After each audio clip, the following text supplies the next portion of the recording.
Directive Principles of State Policy.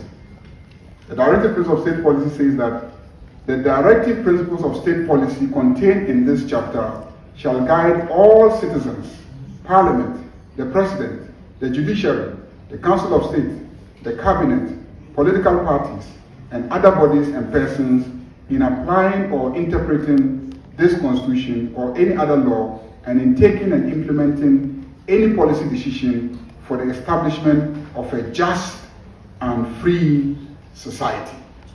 So the Directive Principles of State Policy has predetermined the ideology of Ghana.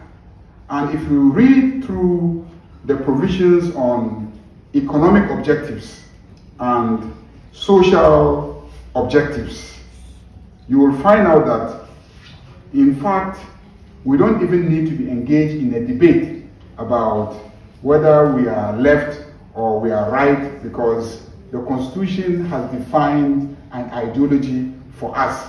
And clearly that ideology is centrism, which is that invest if you have to invest. Allow the private sector if you have to allow the private sector.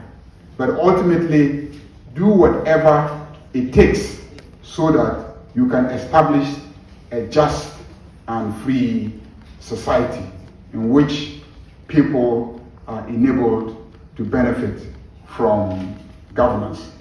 It is my considered opinion that since 1993, governments of different political traditions have come into office with strong convictions and clear mandates. For over 30 years now, power has alternated between the National Democratic Congress and the New Patriotic Party. And if you study their records in government, you will find something very interesting.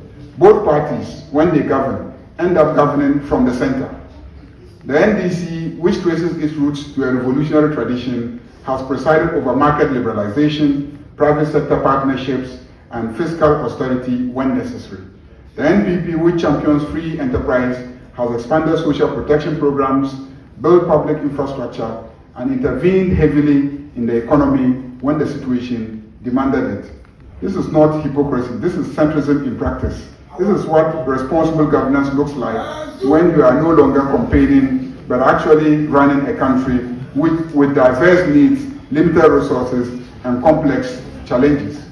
So the question we must confront is not whether centrism sounds attractive, but whether it can be used in addressing inequality, in managing our economy, in strengthening our institutions, and in restoring confidence in democratic leadership.